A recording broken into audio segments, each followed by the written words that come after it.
I'm Kimberly, and I'm 28 years old. I have been married for 2 years. My husband, Sullivan, is 29 years old and works as an office worker at a major company. Sullivan, my senior from the same university club, confessed his feelings to me and we started dating, eventually getting married 2 years ago. We live in a condominium about an hour away from the city center. Until we got married, I worked as an office admin, but I quit my job when I got pregnant, and now I work from home as a web writer and illustrator. However, my husband doesn't understand my work and thinks I'm just playing around when I'm on the computer. Stop messing around on the computer already. He even says things like that. Even though my monthly income averages $2,000 and sometimes exceeds $5,000.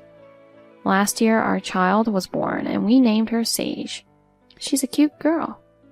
Both mother and child are healthy, but the truth is, I have gained weight recently. I was originally on the slim side, so during my pregnancy and after giving birth, the doctor told me to manage my health and ensure I got enough nutrition. I took nutritional supplements and increased my food intake for the baby's sake. As a result, I gained a bit of weight. I also stopped being as diligent with my makeup, and with being busy taking care of the baby, I just haven't had the time. Seeing me like this, my husband has started to say hurtful things. Women really change after giving birth. You've gained weight. You don't wear makeup anymore. Once you've had a baby, you're not a woman anymore. I can't see you as a woman anymore. The words "I can't see you as a woman" were burned into my head. What horrible words. I was so furious I thought my head would explode. I'll definitely get back at Sullivan. And I want to tell him, I can't see you as a man anymore. I swore to get back at him, and I resolved to become a good-looking woman again. Recently, at Sullivan's suggestion, we've been sleeping in separate bedrooms. Well, I'm exhausted from taking care of the baby, so it's actually nice to be able to rest alone. Not to brag, but I was quite popular when I was younger. I had a slender figure and decent looks. In high school, I was on the track team and was even nicknamed Gazelle. First, I decided to transform myself. I'm going to work hard on my diet. Of course, it's not about extreme food restrictions, but a slow and steady approach with exercise and fat-burning supplements. I'll use Sage as a dumbbell for home workouts. Even though she's a baby, at 6 months old, she weighs about 13 pounds, so it's quite a workout. With consistent effort, I started seeing some results. I also switched to a healthier diet with more vegetables.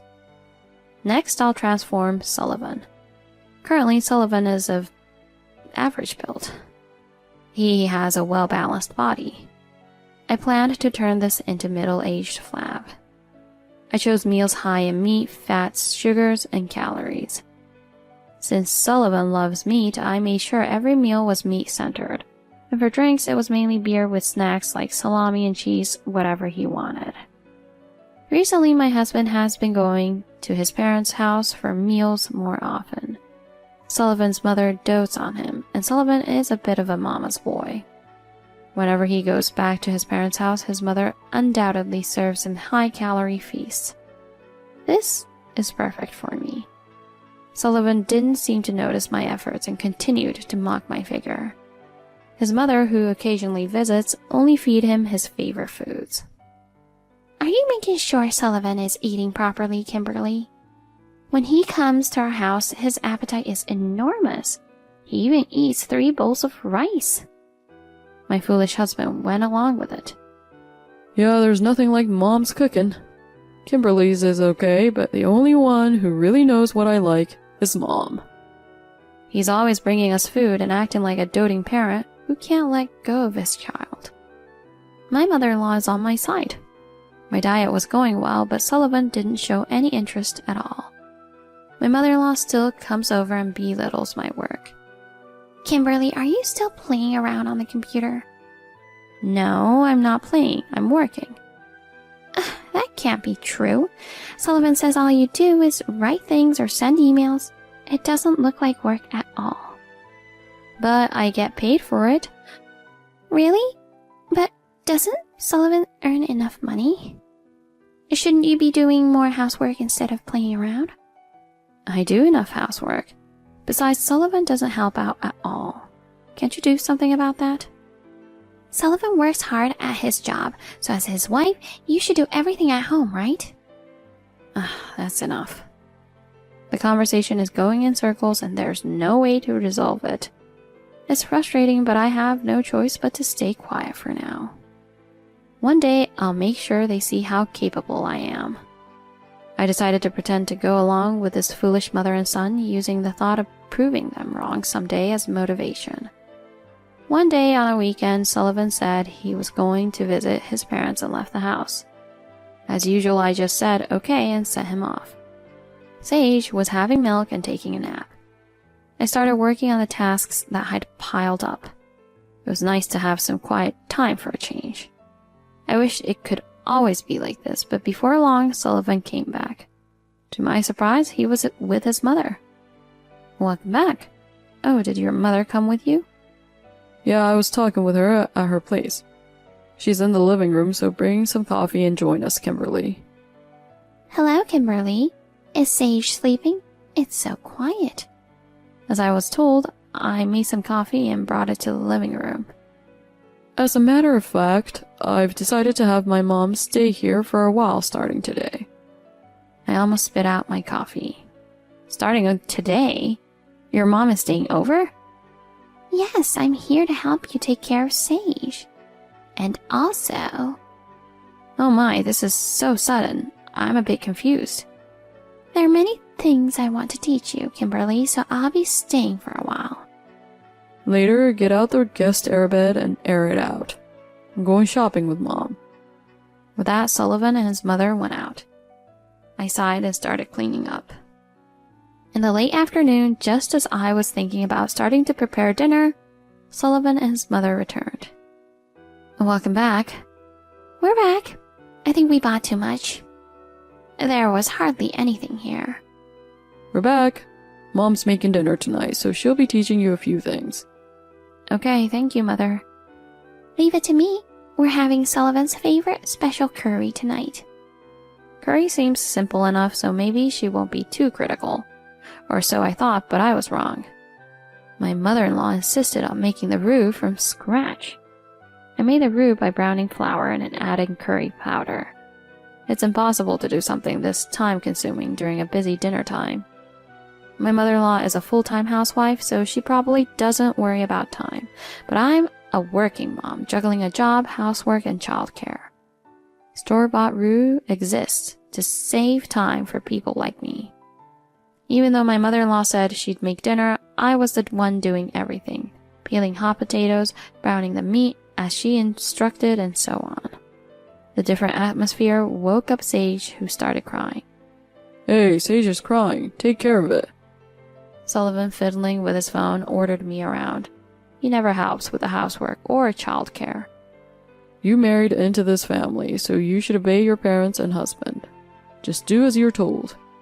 You're married in and gave us a child, but since it's a girl, you need to have a boy soon.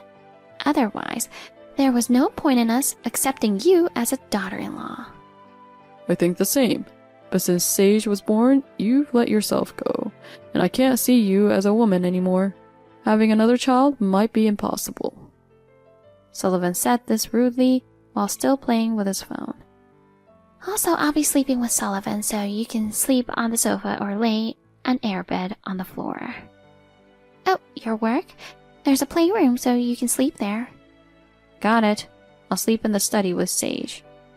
There was no point in arguing since it wouldn't improve the situation. Besides, we'd been sleeping in separate rooms for a while now, so it wasn't a big deal. The next day, my mother-in-law's tyranny began. She criticized the meals I made and insisted on cooking herself. Sullivan refused to touch my cooking and only ate what his mother made. She also nitpicked about the cleaning, pointing out every little spot of dirt or dust, treating me almost like a servant. She even complained about Sage, saying things like, all she does is cry, she's not growing properly, and she's not cute because she takes after you. She found fault with everything I did. Since my mother-in-law arrived, I couldn't work during the day, so I had to cut into my sleeping time to get any work done. Within just a few days, I was completely exhausted. One day, I took Sage out for a drive to do some shopping. It was a bit far for a weekday afternoon, but I wanted a change of scenery, so I headed to the shopping mall. After finishing our shopping and taking a break at a cafe, I was surprised to see Sullivan there. He was supposed to be at work today. I wondered why he was here at this time. And then I saw a woman coming out of the restroom hugging Sullivan's arm. I was stunned, but I quickly realized what was happening and snapped a few photos with my phone. The sudden shock left me in a daze. I couldn't move for a while, but Sage's cries snapped me back to reality, and I quietly left the scene so Sullivan wouldn't notice me. Why was Sullivan here at this time? Maybe I was mistaken about what I saw? Curious, I contacted Sullivan's company and found out that he had taken a day off today. Of course, I hadn't heard anything about that. Anxiety swept over me. When I got home, I secluded myself in my room and pondered over everything. The bullying from my mother-in-law, my husband's infidelity. What should I do in this situation? Should I endure it? Do I have to endure it? Looking at Sage sleeping peacefully beside me, I felt a strong urge to protect her. Just enduring wouldn't make this child happy. I realized I needed to become stronger as a woman and as a mother, so I decided to take action. First, I hired someone online to confirm Sullivan's infidelity. It was to investigate Sullivan's actions. I also planned to check Sullivan's phone. And any dishes I make that he won't eat, I'll make just for myself. Cleaning and laundry will be done only for myself and Sage. While Sullivan's middle-aged dad bod plan may hit a snag, my mother-in-law's cooking isn't exactly health-conscious, and it's still yielding results. I told myself to endure a little longer. The next morning I declared to my mother-in-law and Sullivan, "From today onwards, I'll only focus on myself and Sage. So please don't involve yourselves with us. That's my intention." What are you talking about? We're family, aren't we? My mother-in-law started to argue back. Yeah, have a drink and suddenly you're saying stuff like that. Sullivan complained. You two treat me as nothing more than a maid and a baby-making machine, don't you? I just couldn't bear that kind of life anymore. Saying this, I took my own breakfast and Sage's essentials like clothes and diapers and locked myself in my room. As for Sullivan, anyone who talks like that, I'll divorce them. Is that clear? He retorted. Idiot. I mentally scoffed at him, knowing he's the one cheating and likely to get divorced. As for my mother-in-law, what's wrong with this daughter-in-law of mine saying such things? Well, I won't help her anymore, she declared. I don't need her help, I thought, feeling somewhat relieved. And from that day on, we began living separately under the same roof. Of course, my mother-in-law and Sullivan complained, but I ignored them. I kept important conversations to a minimum. I worked at my own pace, took care of Sage, and progressed with my diet plan. Then I realized something. I was living comfortably without orders from my husband or harassment from my mother-in-law. Why didn't I notice this before? I didn't need to endure. Then I received a report from the private investigator. As I suspected, it was true. The other person was a junior colleague at his company, only 24 years old. They were meeting in a motel 12 times a week. There were even photos. I wanted to bring up the topic of divorce right away, but Sage was still a baby, so I decided to prepare thoroughly before confronting Sullivan. I chose to proceed with preparations calmly. And 2 years passed. My diet went as planned, and I regained my old figure, without pushing myself too hard, so I didn't suffer any health issues. I made sure to wear loose clothing around the house, so Sullivan still believes I have the same chubby figure as before. Meanwhile, Sullivan continued his affair as usual. I've gathered enough evidence by now, so it's time to take action. I consulted a lawyer to discuss alimony, child support, and property division. Then I decided on a date for the divorce and invited my father-in-law to my house for a meal. As usual, Sullivan was out shopping with his mother. I asked my father-in-law for a small favor, so he'll be coming late. And today, I finally decided to show off the results of my diet. I took a shower and styled my hair early. I applied makeup perfectly for the first time in a while.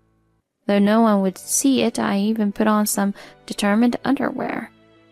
Then, I wore a slim suit from my single days. Yeah, I'm okay. I don't look like a typical mother with kids at all. Just then, Sullivan and my mother-in-law returned. Welcome back. You're early today, aren't you? I greeted Sullivan with a smile. Is that you, Kimberly? Sullivan looked surprised, his mouth hanging open in shock. Kimberly? When did you start dieting? Even my mother-in-law couldn't hide her surprise. Why didn't you tell me you were back to your old self? You're a fine woman. What are you saying, despite cheating? Sullivan exclaimed, his eyes wide with excitement. But now I feel uncomfortable with it. Kimberly, you're really beautiful. Your figure is great, and I'm a lucky guy to have such a wonderful wife. How about that? Are you impressed? Feeling good about himself, Sullivan said this as he passed by. When it gets dark, I'll go to the bedroom, okay? What are you thinking? My whole body was covered in goosebumps. I truly felt the lack of affection from Sullivan. After dinner, I bathed Sage and put her to sleep. When we gathered in the living room to have tea, I finally brought up the topic. Sullivan, I've thought about a lot of things and I'm considering divorce. What? Sullivan looked surprised and flustered. Why are you suddenly bringing up divorce like this out of the blue? It's not sudden. When I heard you say I don't see you as a woman, I made up my mind to divorce. That was obviously a joke, wasn't it? You can't be serious about that. Kimberly, are you serious? You'll be the one in trouble if you divorce. My mother-in-law interjected. What about Sage, Kimberly? Can you raise her alone? With all due respect, Sullivan and Mom, have either of you ever taken care of Sage? I've been taking care of her all by myself since she was born. But that's the wife's job, isn't it? Taking care of the household and raising the children? Nowadays, it's common for both spouses to raise their children together. It's abnormal for wives to be expected to be just wives in this day and age. Well, what nuts is coming from a wife like you? Anyway, I no longer want to continue being married to Sullivan. Above all, Sullivan is cheating. What? My mother-in-law was speechless. That's a lie. There must be some mistake. That's right, it must be some misunderstanding. You're just misunderstanding something. Sullivan denied the affair with a forced smile. It's not a misunderstanding. I've known about your affair for 2 years. You didn't know about that 2 years ago? No, that's why I have evidence from 2 years ago. If that's the case, then it's ancient history. Something from that long ago should have been forgotten by now. So you actually did have an affair, right? You're admitting to having an affair, aren't you? No, that's not it. I haven't had an affair, so it's just your misunderstanding. It's about time you admitted it, isn't it? It's embarrassing. Hey, Kimberly, isn't it okay for a man to have an affair at least once? My mother-in-law comes up with outrageous theories. Can you manage to live even if you divorce?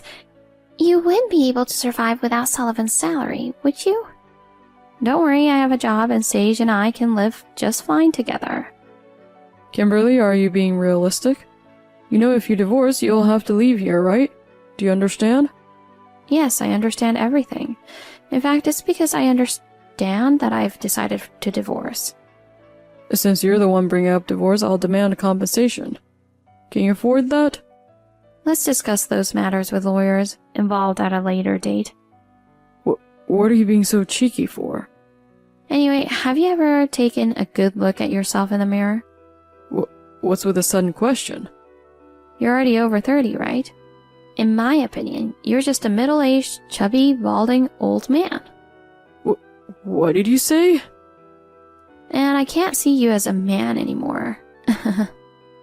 This is what I wanted to say. And then I placed the divorce papers handed over from my father-in-law in front of Sullivan. It's already late. Let's call it a night for today. Saying so, my father-in-law stood up.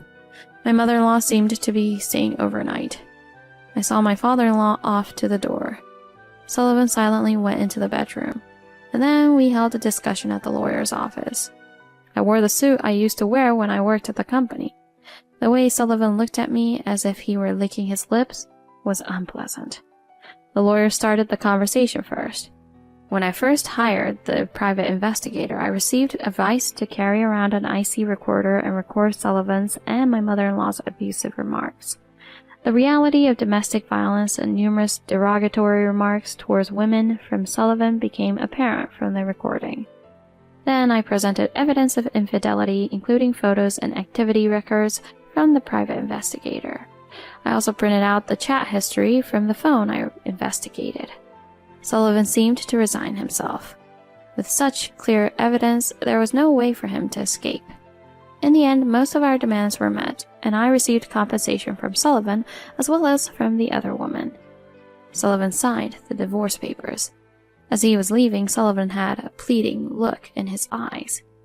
Kimberly, can't we start over again? I'm deeply sorry. It's a pity, but it's too late now. You're not seen as a man anymore. Since you have a girlfriend as your affair partner, you should be with her instead. Sullivan slumped his shoulders dejectedly. With this, my revenge is complete. After the divorce, Sullivan's divorce due to cheating became known to the company, and he was forced to leave the company. He's now living financially on the money he earns from his part-time job.